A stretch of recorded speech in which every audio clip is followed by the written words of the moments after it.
परमेश्वर 40 साल तक इजराइलियों की निगहबानी करता रहा। कलाम कहता है जहां जहां वो बादल और वो खंबा आग का रुकते थे, इजराइली वहां पे अपने डेरे खड़े करते थे। और जब वो बादल और खंबा वहां से मूव करते थे तब इजराइलियों को पता लग जाता था अब this is the time to walk further, अब आगे चलने का समय आ गया। लेकिन गिनती की किताब उसका 13 अध्याय उसकी पहली आयत, जब वो बिल्कुल कनान के सामने खड़े थे, खुदा ने एक अटपटी सी बात मूसा को बोली। जब खुदा इतना दूर से फिरौन के हाथ से उनको ले आया, लाल समुद्र को उसने 2 भाग कर दिया, और वहां लिखा है तब परमेश्वर ने मूसा को बोला भेजिए स्पाइस, मुखबर भेज कनान देश में जो उसका हाल देख के आए। तो खुदा आप तो पहले लेके आए थे, अब मुखबर भेजने की क्या जरूरत है? आपको तो पता ही है वो वहां पे कौन है। खुदा ने कादी नोट सी, क्या जरूरत थी इसको मुखबर भेजने की इसके अंदर, कनान के अंदर? मैं बताऊं क्यों, क्या जरूरत थी? ताकि इजराइली उन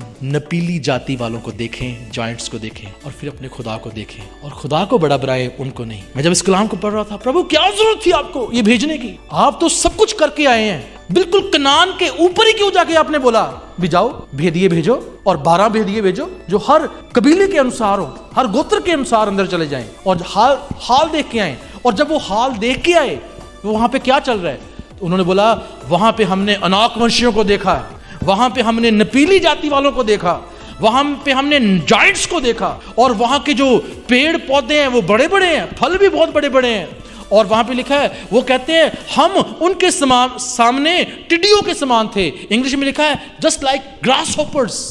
खुदा आपको मुसीबत के सामने खड़ा करके बोलेगा देख मुसीबत को, आपने खुदा को बड़ा बनाना है। आमीन। आप उस मुसीबत के ऊपर फतेहमंद हो जाएंगे। पर्पस है परमेश्वर का खड़ा करने का वहां पे आपको। और वचन लिखा है तब कालेब और यहोशू ने, जिनमें एक अलग आत्मा थी, उन्होंने बोला नहीं वो हमारी रोटी है, हम उनको ऐसे खा जाएंगे जैसे रोटी खाते हैं। क्यों? क्योंकि यहोवा हमारी ओर है। आमीन। जब आपके सामने कोई बड़ा पहाड़ खड़ा हो जाए, मुसीबत खड़ी हो जाए, जायंट्स खड़े हो जाए, आपने एक बात बोलनी है, क्योंकि यहोवा हमारी ओर है, इसलिए उनके ऊपर से जो छाया है वो हट चुकी है।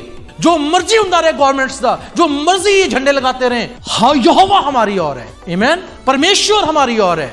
खुदा हमें मुसीबत के सामने खड़ा करता है और वो कहता है देखता हूं मैं इनको, मुसीबत को बड़ा बनाते हैं या मेरे को बड़ा बनाते हैं? हमने किसको बड़ा बनाना है? आपके जीवन में परमेश्वर का पर्पस तो पूरा हो ही जाएगा। बुड़बुड़ाहट नहीं करनी है, बोलना नहीं है खुदा के सामने, उसके वचन के ऊपर खड़े रहना, उसको बड़ा बनाएं, खुदा आपको बड़ा बनाएगा।